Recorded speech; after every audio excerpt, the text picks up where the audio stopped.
नौवीं कहानी। हाँ, नौवीं कहानी क्या है? ये एक स्कोरबोर्ड की कहानी है, जरा ध्यान से समझना। एक राजसी रसोइया हुआ करता था, राजसी शेफ, जिनको महाराज शेफ, रसोइया कुछ भी कह सकते हैं हम। वो रोता हुआ भगवान बुद्ध के पास गया, बोला भगवान बुद्ध, मैं इतना काम करता हूं, इतना कटिंग, चॉपिंग, कुकिंग, इतनी मेहनत करता हूं, इतना इनोवेटिव डिशेस बनाता हूं, लेकिन हमेशा अननोटिस चला जाता है। कोई मुझे नोटिस नहीं करता, कोई मेरे किए हुए काम पे ध्यान नहीं देता, मुझे उसका कभी कोई क्रेडिट नहीं मिलता। तो भगवान बुद्ध उसको देख के मुस्कुराए और बोले, एक बात बताओ कि इस पूरे के पूरे राजमहल का जो सबसे बड़ा द्वार है, मेन द्वार, वो कितना दूर है? वहां तक पहुंचने में कितना देर लगता है? रसोइये ने कहा कि भगवान, वहां पहुंचने में 2 घंटा लगता है। अगर मैं वहां होकर के आऊं, वापस आऊं तो 2 घंटा लग जाएगा। भगवान ने कहा कोई बात नहीं, जाओ, पर जल्दी से जल्दी लौट के आना, बस उस दरवाजे को छू के आना। वो रसोइया भागा भगवान के आदेश पे और वापस आया, 1 ही घंटे में वापस आ गया।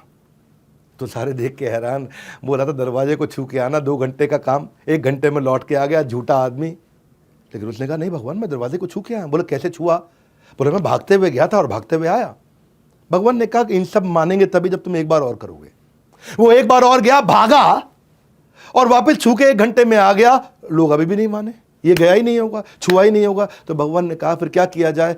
उसने कहा कि भगवान एक काम करते हैं, अपने ही किसी एक शिष्य को बोलो कि वो उस द्वार पर खड़ा हो जाए, वो वहां जाकर के चेक करे कि मैंने उस द्वार को छुआ कि नहीं छुआ। भगवान ने कहा हाँ, मुस्कुराए, बोले ठीक है। वो जाके द्वार पे खड़ा हुआ, इस बार वो भागते हुए गया और फिर द्वार को छुआ और फिर लौट के 1 घंटे में आ गया। और सबने कंफर्म भी कर दिया कि हाँ, ये तो द्वार तक आया था और 1 ही घंटे में लौट के आ गया। तो शिष्यों ने पूछा भगवान, ये सारा क्यों किया आपने? बोला बस मैं यही बताना चाहता था कि जब काम कर रहे हो ना, तो ऐसे काम करो कि आइसोलेशन में ना हो, कंट्रीब्यूशन में हो और कोलैबोरेशन में हो, ताकि लोग आपको देख करके रिकॉग्निशन दे सकें। बोला क्या अर्थ हुआ? बोला काम ऐसे मत करो कि किसी को दिखाई ना पड़े, काम ऐसे करो कि जैसे वहां पे आप दरवाजे को छू करके आए और किसी ने देख लिया, ताकि तुम्हारे को उसका रिकॉग्निशन मिल सके। इसको बोलते हैं रिपोर्टिंग द स्टेक होल्डर्स। एक विजिबल स्कोर बोर्ड, आज की मैनेजमेंट की पढ़ाई में इसको कहते हैं visibility and accountability. Visible score board business में भी, काम के अंदर भी, ऑफिस के अंदर भी ऐसा ही करना चाहिए। और भगवत गीता के एक और प्रिंसिपल को एस्टैब्लिश किया, जहां भगवान कृष्ण ने अपना विराट रूप दिखाया। अर्जुन को भी दिखाना पड़ा, तो अपने काम को दिखाना पड़ता है। हाँ, क्या बोले संजय 11वें अध्याय के 9वें श्लोक में? बोले एवं उक्त्वा ततो राजन महायोगेश्वर हरि दृश्यम आशा पार्थस्य। पार्थ को अपना पूरा दृश्य दिखाया, परमम रूपम ऐश्वर्यम, अपना परम रूप ऐश्वर्य भगवान ने दिखाया। तो भगवान बुद्ध ने बोला कि कभी कभी अपना ऐश्वर्य दिखाना पड़ता है।